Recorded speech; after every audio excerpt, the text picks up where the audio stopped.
Hello my family members, welcome to bliss family. അപ്പോൾ ഇന്ന് ഞങ്ങളൊരു സ്പെഷ്യൽ സാധനം ഉണ്ടാക്കാൻ പോവുകയാണ്. അതിൻ്റെ പേരാണ് കണ്ണൂർ കോക്ടെയിൽ. അപ്പോൾ നിങ്ങളും കണ്ണൂർ കോക്ടെയിൽ കഴിച്ചിട്ടുണ്ടോ? കണ്ണൂർ കോക്ടെയിൽ ഉണ്ടാക്കാൻ എന്താ വേണ്ടത്? ക്യാരറ്റ് വേണം. അപ്പോൾ ക്യാരറ്റ് ഞാൻ തോലൊക്കെ പോക്കി ഇതങ്ങനെ വട്ടത്തിലെരിഞ്ഞ് കുക്കറിലിട്ട് വെള്ളം ഒഴിച്ച് ഒന്ന് വേവിച്ചെടുക്കുന്നുണ്ട്. പിന്നെ വേണ്ടതാണ് കർമൂസ. ഞങ്ങളിതിന് കർമൂസ എന്നാണ് പറയുക. പിന്നെ ചില നാട്ടിലേക്ക് പല പല ഭാഷകളിൽ അറിയപ്പെടുന്ന ഒരു ഫ്രൂട്ടാണല്ലോ ഇത്. ഇനിയിപ്പോൾ കർമൂസ എന്ന് പറഞ്ഞിട്ട് മനസ്സിലാവാത്തവർക്ക് വേണ്ടി ഞാൻ പറഞ്ഞുതരാം. പപ്പായ എന്ന് ഇംഗ്ലീഷിൽ പറയും. അപ്പോൾ കുറച്ചുകൂടെ പഴുത്ത കർമൂസയാണ് നല്ലത്. ഇവിടെ കർമൂസ പണ്ട് ഉണ്ടായിരുന്ന മരം, അത് കുറേ പ്രാവശ്യം വീണ് കാറ്റത്തും മഴയത്തും വീണ് പിന്നെയും ഉണ്ടായി വീണ് അങ്ങനെ അവസാനം അതിന് വയസ്സായി. അപ്പോൾ ഞങ്ങൾ എന്ത് ചെയ്തത് പുറത്തുനിന്ന് വാങ്ങിയതാണ്. അപ്പോൾ ഇത് കുറച്ചുകൂടെ പഴുക്കാനുണ്ട്, എന്നാലും കുഴപ്പമില്ല, അങ്ങനെ ഉണ്ടാക്കി നോക്കാം, എന്നാലും മധുരമൊക്കെ ഉണ്ട്. അപ്പോൾ അത് നമ്മൾ നേരത്തെ വേവിച്ച ക്യാരറ്റാണിത്. അതും പകുതി കർമൂസയും കൂടെ മിക്സിയിലേക്ക് ഇട്ടിട്ട് ജ്യൂസ് അടിക്കാൻ വേണ്ടി പോകുകയാണേ. അപ്പോൾ കർമൂസയും ക്യാരറ്റും ആണ് ഇതിലേക്ക് മെയിനായിട്ട് വേണ്ടത്. പിന്നെ ഇതിൻ്റെ കൂടെ കുറച്ച് സാധനങ്ങളും കൂടെ വരാനുണ്ട് കേട്ടോ. ഇതാണ് കട്ടപ്പാൽ, നല്ല ഫ്രീസറിൽ വെച്ച തണുത്ത് കട്ടയായിട്ടുള്ള പാലാണ് കട്ടപ്പാൽ. കട്ടപ്പയല്ല കേട്ടോ, കട്ടപ്പാലാണേ. പിന്നെ ഇതിലേക്ക് വേണ്ട ഒരു സാധനമാണ് വാനില ഐസ്ക്രീം. ഇതും കൂടെ അങ്ങോട്ട് ചേർത്താൽ ഇതിൻ്റെ ടേസ്റ്റ് അങ്ങോട്ട് വേറെ ലെവലാണ്. ഈ ഐസ്ക്രീം അങ്ങോട്ട് കണ്ടപ്പോൾ വിചാരിച്ചു അയ്യോ വേണോ ഇതിൽ ചേർക്കണോ, ഇത് അങ്ങനെ തന്നെ അങ്ങോട്ട് കഴിച്ചാൽ പോരേന്നൊക്കെ വിചാരിച്ചു. പക്ഷേ കണ്ണൂർ കോക്ടെയിൽ കഴിക്കണമെങ്കിൽ ഇങ്ങനെ വേണമല്ലോ.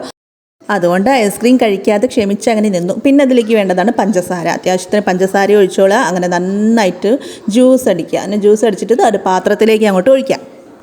അങ്ങനെ ഇത് മൊത്തമായിട്ട് നേരത്തെ ജ്യൂസ് അടിക്കാൻ പറ്റാത്തതുകൊണ്ട് ഞാൻ പകുതി മാത്രമാണ് നേരത്തെ അടിച്ചത്. അപ്പോൾ അതേപോലെ തന്നെ ബാക്കിയുള്ളതും കൂടെ കൂട്ടിയിട്ട് പാലും ഐസ്ക്രീമും ഒക്കെ കൂടെ ചേർത്ത് ഒന്നുകൂടി ജ്യൂസ് അടിക്കുക. അങ്ങനെ നമ്മൾ ജ്യൂസ് അടിക്കൽ പരിപാടി കഴിഞ്ഞ്. ഇനിയും കഴിഞ്ഞിട്ടില്ല, ഇതിലേക്ക് ഇനി വേണം പോം ഗ്രാനൈറ്റ്. ഇതിനെന്താ പറയുക, ഞങ്ങൾ പോം ഗ്രാനൈറ്റ് എന്നാ പറയുക. പിന്നെ എന്താ പറയുക, മാതള നാരങ്ങ പറയും, അനാറ് പറയും. അപ്പോൾ സംഭവം മനസ്സിലായല്ലോ. അതും കൂടെ ഒന്നെടുത്തിട്ട് അത് ഇങ്ങനെ വേർതിരിച്ചിട്ട് അത് ജ്യൂസിലിട്ടിട്ട് ഇങ്ങനെ മിക്സ് ചെയ്യാം. അങ്ങനെ ഒരു ഒന്നൊന്നര മിക്സിങ് ആയിരുന്നത്. കാരണം പുറത്ത് പോകാതെ നോക്കണമല്ലോ, പാത്രം നിറഞ്ഞ് കിടക്കുന്നുണ്ട്. ഇനിയിപ്പോൾ വേറെ പാത്രത്തിലേക്ക് ആക്കണ്ടേ, അത് മടിച്ചിട്ടാണ്. പിന്നെ ഇതിലേക്ക് വേണ്ടതാണ് കശുവണ്ടി. അത് മിക്സിയിലിട്ടൊന്ന് പൊടിച്ചു. പക്ഷേ ഇത് കുറച്ചുകൂടെ നന്നായിട്ടൊന്ന് പൊടിഞ്ഞു പോയി. ഇത്രയും പൊടിഞ്ഞു പോകേണ്ട ആവശ്യമില്ല, എന്നാലും ഇങ്ങനെയായിട്ടും കുഴപ്പമൊന്നുമില്ല, നല്ല ടേസ്റ്റ് ഉണ്ട്. അപ്പോൾ കുറച്ചധികം വേണം കേട്ടോ, അതൊക്കെ ആകുമ്പോഴേ ഒരു ടേസ്റ്റ് ഉണ്ടാവുള്ളൂ. അങ്ങനെ നമ്മുടെ ജ്യൂസ് ഇവിടെ റെഡിയായി. ഇനി ഇത് കഴിക്കാനായിട്ടില്ല, ഇനി ഇത് തണുക്കണം. നല്ലോണം തണുത്ത് കഴിച്ചാലേ ഇതിൻ്റെ ടേസ്റ്റ് അങ്ങോട്ട് വരുള്ളൂ. അപ്പോൾ അത് നമുക്ക് ഫ്രിഡ്ജിൽ വെക്കാം. അങ്ങനെ ഇത് തണുത്ത് കഴിഞ്ഞിട്ട് ഇത് ടേസ്റ്റ് വെക്കാൻ നമുക്ക് ആരെങ്കിലുമൊക്കെ വേണ്ടേ. അപ്പോൾ ഇന്ന് അങ്ങക്കല്ലത്, ഇവിടെ വേറെ ഗസ്റ്റൊക്കെ വന്നിട്ടുണ്ട്. ആരാന്നല്ലേ, ലിനീഷേൻ്റെ പെങ്ങളാണ്. അപ്പോൾ അതായത് എൻ്റെ നാത്തൂനും മക്കളും ഉണ്ട്. പിന്നെ ലിനീഷേൻ്റെ അച്ഛനും അമ്മയും ഉണ്ട്. അപ്പോൾ അവർക്ക് വേണ്ടിയിട്ട് നമുക്ക് ഒന്ന് ടെസ്റ്റ് ചെയ്യാൻ കൊടുക്കാമല്ലോ. അപ്പോൾ അവർ നല്ല ടെസ്റ്ററാണല്ലോ. മരുന്നൊക്കെ ടെസ്റ്റ് ചെയ്യുന്നവർ ആദ്യം എലിൻ്റെ മോളല്ലേ ടെസ്റ്റ് ചെയ്യുക, അതേമാതിരി എനിക്ക് കുറച്ച് തന്നാൽ പോരെ? വേണ്ട, എലീൻ്റെ മേലെ ടെസ്റ്റ് ചെയ്യേണ്ട അത്രയ്ക്ക് ആവശ്യമൊന്നുമില്ല. ഇത് നമുക്ക് ഓർക്ക് കൊടുത്തിട്ട് നോക്കാം. എന്തായാലും നാത്തൂനല്ലേ, ഒരു പണി കിട്ടുമല്ലോ.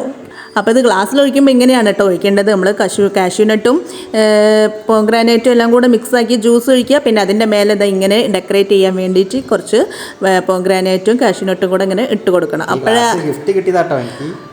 നിങ്ങൾക്ക് മാത്രം ഇവിടുന്ന് കിട്ടി? അതാവുന്നല്ല, അത് ഇവിടുത്തെ വീട്ടിൽ കൂടുതൽ കിട്ടിയ ക്ലാസ്സാണ്.